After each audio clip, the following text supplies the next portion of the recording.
कुछ ऐसे वर्ड्स होते हैं या फिर कुछ ऐसे छोटे-छोटे फ्रेजेस होते हैं जो एवरीडे स्पोकन इंग्लिश में काफ़ी यूज़ किए जाते हैं। जैसे हम बात करें तभी की, अब इस तभी की इंग्लिश क्या होगी? थोड़ी-सी कन्फ्यूज़न होती है। थोड़ा-सा टिपिकल है, इनकी इंग्लिश थोड़ी-सी टिपिकल है। सिर्फ़ तभी इसकी इंग्लिश क्या होगी? या फिर अब तक इसकी इंग्लिश क्या लिखें? या फिर अगर हमें कहना हो कि मुझे अभी भी वो दिन भूले नहीं हैं, तो इस अभी भी इसके लिए क्या इंग्लिश यूज़ की जाएगी? या फिर अब से, आइंदा से या फिर आगे से इसकी इंग्लिश क्या होगी? अब से कुछ ही क्षणों में या फिर अब से कुछ ही देर में समाचार प्रारंभ होंगे। अब इस आइंदा से अब से कुछ ही क्षणों में या फिर अब से कुछ ही देर में इसकी इंग्लिश क्या होगी? तो इस तरह के आप एक लिस्ट देख रहे हैं। ओके, और आप देख रहे हैं कि ये सारे के सारे वर्ड्स थोड़े से टिपिकल हैं, ये जो फ्रेजेस हैं थोड़ा से टिपिकल हैं। इनकी इंग्लिश जानेंगे हम, और इनको कैसे यूज़ किया जाता है इंग्लिश सेंटेंसेस में, इस चीज़ को भी सीखेंगे। तो आइए बिना देरी के हम वीडियो को शुरू करते हैं और पहला वर्ड लेते हैं तभी। तो इस तभी की इंग्लिश होती है जस्ट देन। ये समय की बात करता है, ठीक है। तो तभी मतलब उसी समय, दोनों का मतलब एक ही होता है, उसी समय या फिर तभी।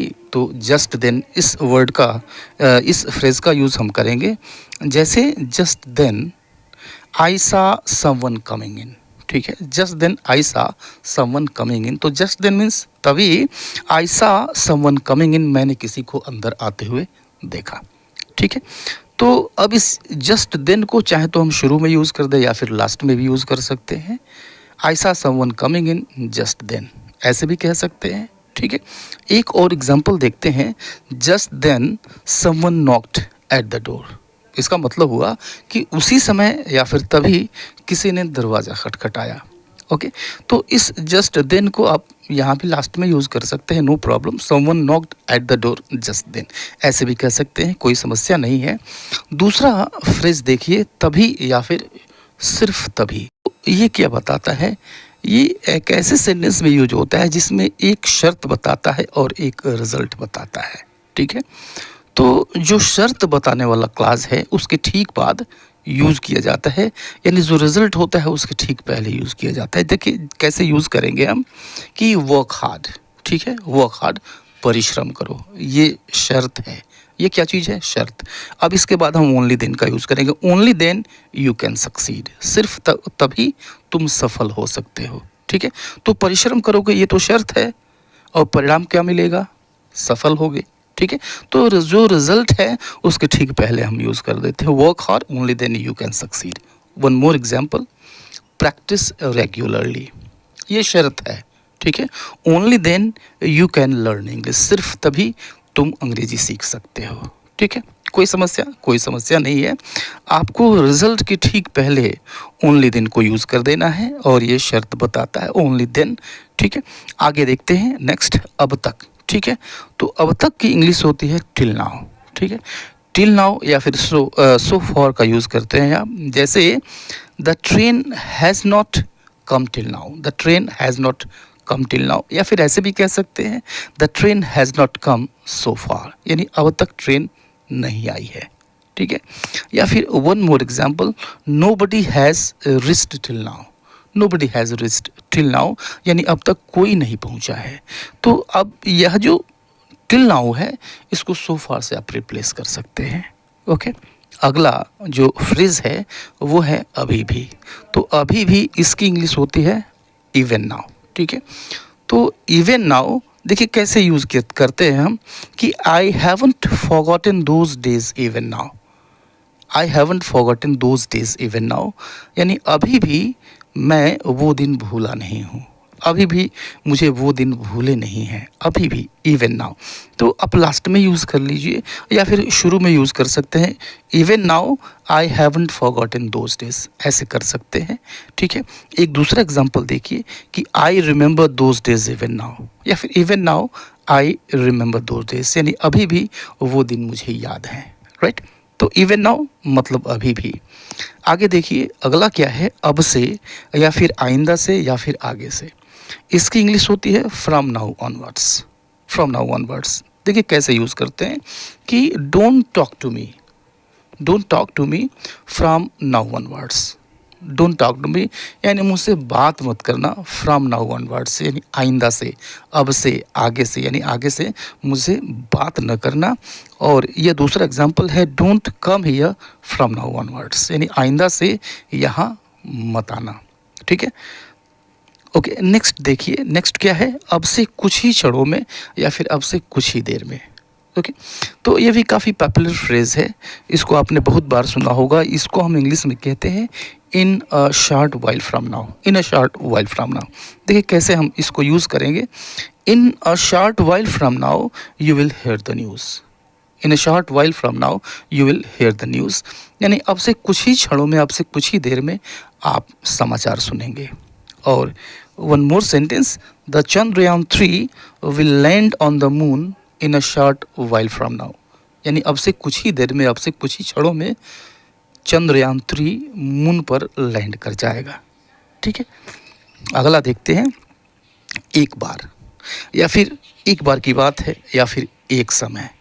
अब इसके लिए जो हम इंग्लिश फ्रेज़ यूज़ करते हैं, काफ़ी पॉपुलर फ्रेज़ ये भी है, आपने बहुत बार पढ़ा होगा, सुना होगा। ऐसे लाइनों से, ऐसी लाइन से कहानियाँ शुरू होती हैं। हमारी पुरानी छोटी छोटी जो बचपन में आपने कहानी पढ़ी होगी, ऐसे लाइन से ये कहानी शुरू हो जाती है। तो वंस होता है या फिर वंस अपॉन अ टाइम होता है, एक बार की बात है या फिर एक समय या फिर एक बार की बात है, एक गांव में एक बुढ़िया थी। Once upon a time there was an old woman in a village, once upon a time there was an old woman in a village. Okay, या फिर once there was a king, once there was king, मतलब एक समय की बात है, एक बार की बात है कि एक राजा था। राइट, तो एक बार की बात है वंस या फिर वंस अपॉन अ टाइम। आगे देखिए, अगला जो फ्रेज़ है, अगला जो वर्ड है एक्चुअली, वो है जहाँ जहाँ या फिर जहाँ कहीं। इन दोनों के लिए हम वेयर एवर यूज़ करते हैं। क्या यूज़ करते हैं? Wherever. ठीक है, जैसे देखिए, people followed him wherever he went, people followed him wherever he went, यानी वह जहाँ जहाँ गया या फिर वह जहाँ कहीं गया, लोग उसके पीछे गए। Right, wherever he went.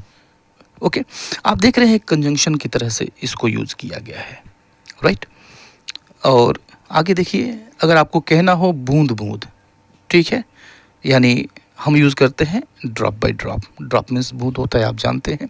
दिन ब दिन या फिर दिन दिन means day by day. Right, जैसे ही is getting worse day by day, यानी वह दिन ब दिन खराब हो रहा है, डे बाय डे।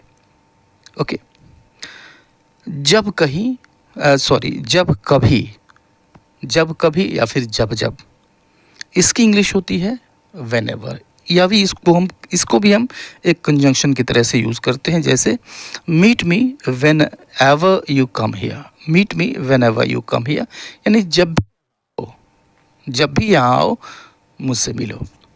ओके, आगे देखिए, जैसे तैसे।